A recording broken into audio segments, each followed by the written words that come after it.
Estamos de volta agora para falar do nosso quadro Sim ou Não.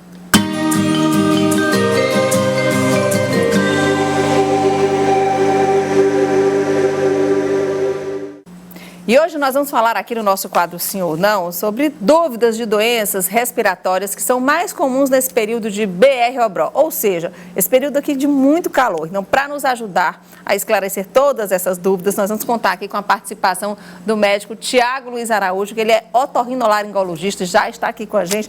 Tudo bem, doutor Tiago? Tudo bem, Nea. Obrigado pelo convite. A gente fica super feliz, porque a gente sabe que a agenda de médico é uma agenda bem complicada, né? E a gente sempre liga com um pouquinho de antecedência para poder organizar a agenda e a gente fica super feliz com isso. Muito obrigada. Mas para a gente dar essas informações para a população, a gente sempre arruma um tempinho a mais. É isso aí, é uma prestação de serviço, né? Sem dúvida. Bom, a gente tem esse quadro, a gente faz uma enquete no Instagram e eu queria já colocar as perguntas que a gente colocou e as pessoas dizem sim ou não. Aí a gente faz coloca as plaquinhas, já posso passar a plaquinha aqui, tá bom? Vamos lá. Aí você vai dizer se é sim ou não de acordo com cada pergunta. Certo, Fechado? vamos lá. Então coloca aí a primeira pergunta da enquete. Beber chá quente ajuda a combater doenças respiratórias? 50% diz que sim, né, dos participantes, e 50% diz que não, ou seja, empatou. Foi disputado, né? A gente pode dizer que, de certa forma, sim, né? Na verdade, eu não diria combater as doenças respiratórias, mas melhora os sintomas das doenças respiratórias, especialmente da obstrução nasal. Todo mundo já foi para um ambiente muito frio e percebeu que o nariz entope um pouco.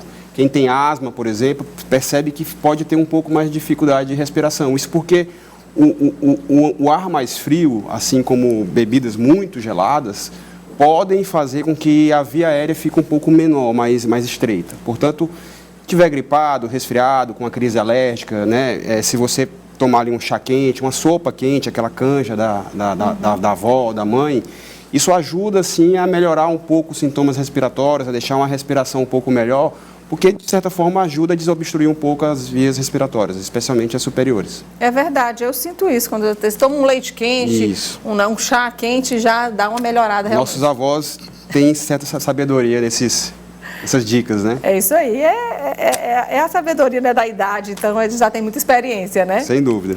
Vamos para a segunda pergunta. Alergia e doença respiratória é a mesma coisa? As duas elas se confundem? 10% diz que sim e 90% diz que não. E aí, pronto, doutor? Acho que as pessoas acertaram nessa. É isso aí. Não. Não é. Alergia é uma coisa, não é uma doença respiratória. Isso. Na verdade, a alergia ela é um tipo de doença respiratória, tá. Mas não é a mesma coisa exatamente. Você pode ter alergia dermatológica somente, né? Alergia de pele, por exemplo. As alergias respiratórias, elas estão subdivididas, a grosso modo, em alergias respiratórias superiores, a famosa rinite, as rinites alérgicas, né?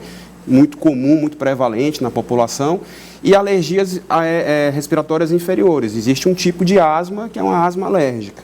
Mas nem toda doença respiratória advém de uma alergia. Por exemplo, a gente tem alguns tipos de rinite não alérgicas, apesar das pessoas muitas vezes acharem que o único tipo de rinite é alérgica, às vezes pode ser uma rinite não alérgica. Você pode ter infecções de vias aéreas superiores, as sinusites agudas, a sinusite crônica, né? Então, existem muitas outras doenças respiratórias que não têm relação com alergia. Então, a alergia respiratória é um tipo de doença respiratória? Sim. Mas nem toda alergia é uma doença respiratória? Exatamente. Não é isso? Ok, então, vamos lá, a terceira pergunta. Tomar sorvete no inverno aumenta o risco de doenças respiratórias? 42% diz que sim e 58% diz que não. E aí, você vai com qual plaquinha, doutor? Essa é boa, hein? Essa é a gente botou coisa quente e coisa gelada. Não, na verdade. Não.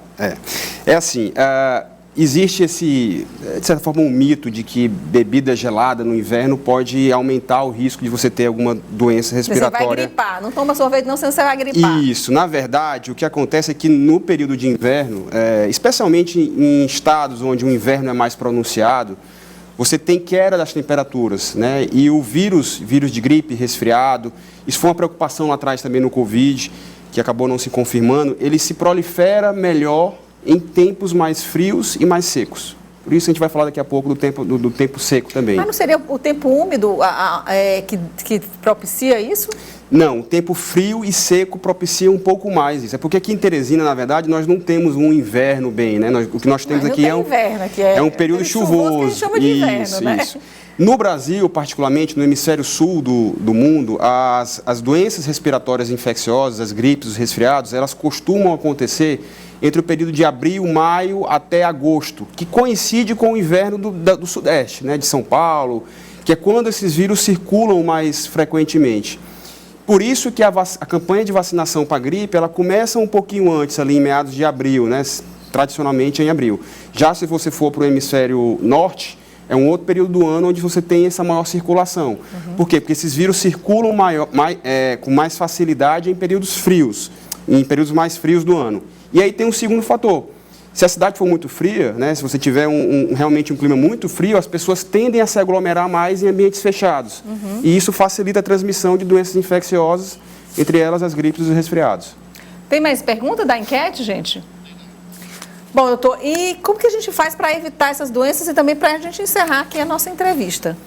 Bem, a gente está passando por um período do ano que é bem quente, né, e em muitos dias é muito seco também. Esse período quente e seco facilitam a queda de umidade muito acentuada. E aí aqui nós na nossa região temos dois fatores que influenciam para o aumento de doenças respiratórias de via aérea superior. O primeiro é a queda da umidade relativa do ar.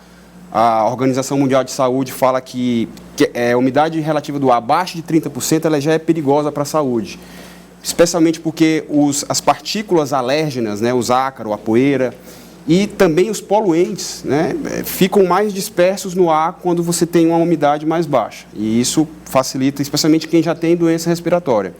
E um outro problema na nossa região aqui, na região próxima de Teresina, é que você tem muita queimada nesse período do ano. Muita fumaça. Tanto por uma questão de o pessoal queimar, porque acho que o mato está mais seco, mas também questão de fazer carvão, né, as caeiras de carvão. E aí a fumaça, junta com o período quente, com o período seco, tudo piora muito, né?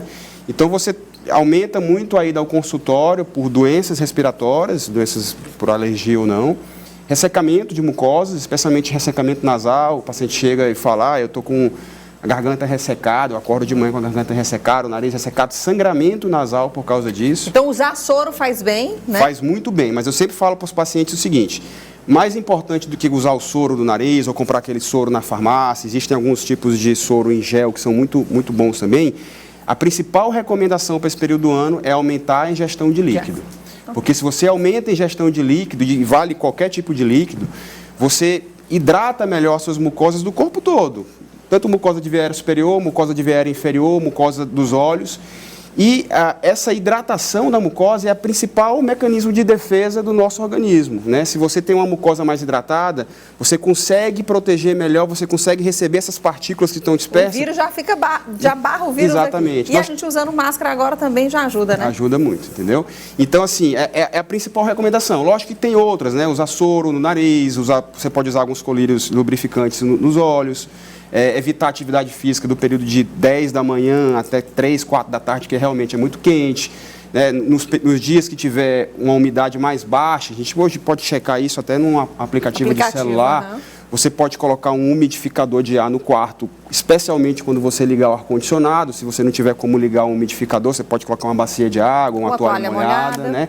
Isso tudo são medidas para reduzir esse impacto do tempo tão seco e tão quente. Mas, sem dúvida alguma, o mais importante é aumentar a hidratação oral. Ok, então. Muito obrigada, doutor Tiago, pela sua participação aqui, gente. Conversei com o doutor Tiago Luiz Araújo, ele é otorrinolaringologista. Obrigada, doutor. Obrigado, eu que agradeço, estou sempre à disposição. Tá, joia. A gente também está sempre por aqui, viu? Para dar informações. Obrigada.